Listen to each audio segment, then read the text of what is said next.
तो अक्षत राव हमारे साथ में दान सिंह जी के पुत्र हैं और अभी अंदर जो जैसे कि ग्रामीणों से बात कर रहे थे जो बेरोजगारी की, किसानों की, किस तरह से ये सब जो समस्याएं आपने बताई, लोगों को विश्वास दिलाया कि अब तमाम चीजों का समाधान आपकी पार्टी की सरकार बनने पर किया जाएगा। सबसे पहले किसानों के बारे में मैं जानना चाहूंगा, किसानों के लिए क्या कुछ आपकी, यदि आप सरकार में आते हैं, आपके पिताश्री जीत करके जाते हैं लोकसभा का चुनाव और हरियाणा में और पूरे देश भर में कांग्रेस की सरकार बनती है, तो किसानों के लिए आप क्या कुछ करने वाले हैं? किसानों के लिए पहली प्राथमिकता हमारी एमएसपी की लड़ाई जी। एमएसपी जो मूल भाव, जिससे कि उनकी फसल का सही दाम मिल सके, इस बात का भरोसा कांग्रेस पार्टी ने दिया और कांग्रेस पार्टी ने कहा सरकार बनते साथ युवाओं को भी आपने भरोसा दिलाया है। इस पर जो आपने बताया कि जो युवाओं की आपने बातचीत की, युवाओं को आपने भरोसा दिलाया, किस तरह इन जो तमाम युवा यहाँ पर हैं उनको कैसे आप भरोसा दिला पाएंगे कि जो भारतीय जनता पार्टी लगातार युवा और किसानों को, बेरोजगारी, भ्रष्टाचार, इन तमाम मुद्दों को लेकर के सरकार में आए, अब आप वही जो दावे कर रहे हैं, वादे कर रहे हैं, क्या कैसे यकीन दिलाएंगे इन लोगों को? देखिए, आज के दिन जो युवाओं की बात है, युवाओं की 3 प्राथमिकता हमने रोड मैप बताया है कि रोड मैप के थ्रू हम रोजगार के ऊपर हम काम करेंगे। पहला रोड मैप का पहला हिस्सा जो है वो तो इस बात का है कि हम लोगों के एरिया के अंदर कोई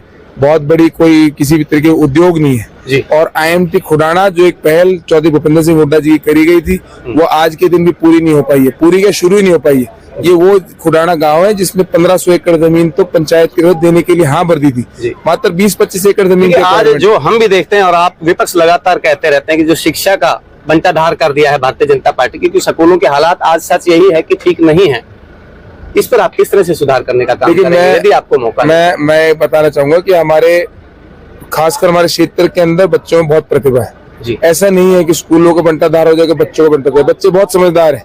यहाँ पे आज के गर्व से कह सकते हैं कि गांव सरकारी स्कूल में पढ़ने वाला बच्चा जिसके कोई सुख सुविधा नहीं है, कोई फैसिलिटी नहीं है, वो आज के दिन बड़ी बड़ी DC और IPS और IAS अफसर लगे हुए। तो आपको बताना चाहता हूँ कि पूरा विश्वास है हमें इस बात को लेके कि हमारे बच्चों पे भरोसा, हमारे बच्चों की प्रतिभा पर भरोसा। चलिए, बहुत बहुत धन्यवाद। अक्षत थे हमारे साथ में। अब अंत में हमारे दर्शकों से आप अगर कोई अपील करना चाहें, कुछ कहना चाहें? मैं दर्शकों से ये कहना चाहता हूँ कि आने वाले भविष्य के लिए, युवाओं के रोजगार के लिए, हमारे अग्निवीर के खिलाफ, युवाओं के, किसानों के MSP के लिए, महिलाओं के सम्मान के लिए और आपने अपने आने वाले भावी भविष्य के लिए आप लोग मतदान करें, कांग्रेस पार्टी के हाथ। चलिए, बहुत बहुत धन्यवाद अक्षत जी। और बता रहे थे कि इनकी सरकार यदि आती है तो अग्निवीर जो स्कीम है इसको बंद कर दिया जाएगा, किसान और युवाओं के लिए वो काम करेंगे। और ये एपिसोड आपको कैसा लगा आप हमें कमेंट बॉक्स में जरूर बताइए। खबर नहीं सच के लिए आप देखते रहिए OP न्यूज़ हरियाणा। नमस्कार।